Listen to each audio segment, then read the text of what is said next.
சென்னை மாநகர காவல் ஆணையர் சந்தீப் ராய் ரத்தோர் அவர்கள் இங்கே உள்ள பாதுகாப்பு நடவடிக்கைகள் ஏற்பாடுகள் குறித்து தீவிரமாக விசாரித்து வரும் காட்சியை பார்த்து கொண்டிருக்கிறோம்.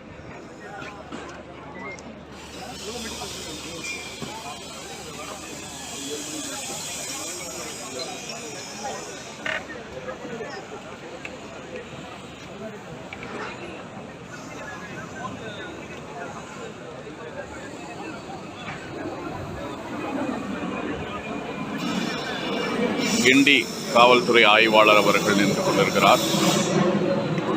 காவல்துறை உதவி ஆணையர்கள்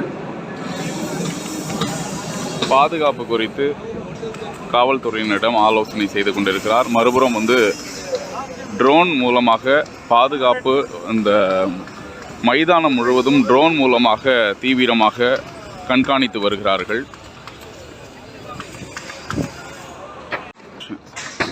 மற்றும் காவல்துறை உயர் அதிகாரிகள் இந்த பாதுகாப்பு ஏற்பாடுகள் குறித்து இந்த மைதானத்தை சுற்றிலும் பாதுகாப்பு நிலவரங்கள் எப்படி இருக்கின்றன என்பது குறித்து அதிகாரிகளிடம் ஆலோசனை நடத்தி வருகிறார். ரேஸ்கோர்ஸ் மைதானம் போலீஸ் பாதுகாப்புக்கு உள்ளே கொண்டு வரப்பட்டிருக்கிறது.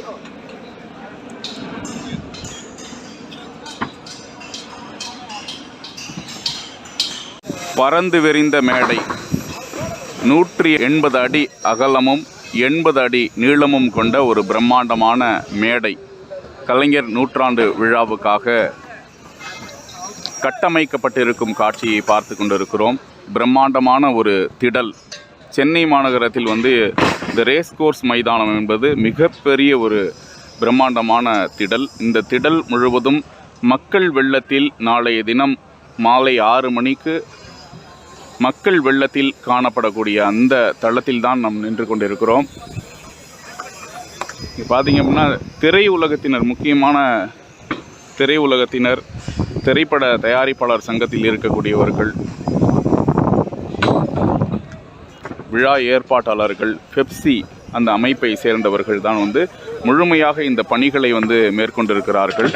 காவல்துறையினரின் பலத்த போலீஸ் பாதுகாப்பு இந்த இடத்துல போடப்பட்டிருக்கு. காவல் ஆணையர் வருகை தந்திருக்கிறார். ஒட்டுமொத்தமாக இந்த இடத்துல 50,000 பேர் குழுமி மக்கள் வரக்கூடும் என்பதால் அவர்களுக்கான வாகன நிறுத்துமிடம், பாதுகாப்பு ஏற்பாடுகள் 3 அடுக்கு பாதுகாப்பு என்பது இந்த இடத்துல அமைக்கப்பட உள்ளதாக தகவல்கள் வெளியாகி உள்ளன. துப்பாக்கி ஏந்திய போலீஸ் பாதுகாப்பு போடப்பட்டிருக்கும் காட்சியை நாம் பார்த்திருக்கிறோம்.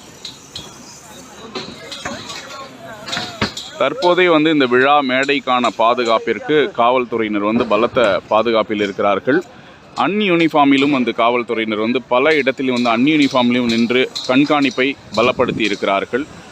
எந்த ஒரு இடையூறுமின்றி இந்த விழாவினை சிறப்பாகவும் பாதுகாப்பாகவும் நடத்துவதற்கான அனைத்து ஏற்பாடுகளையும் தமிழக அரசு செய்திருக்கிறது.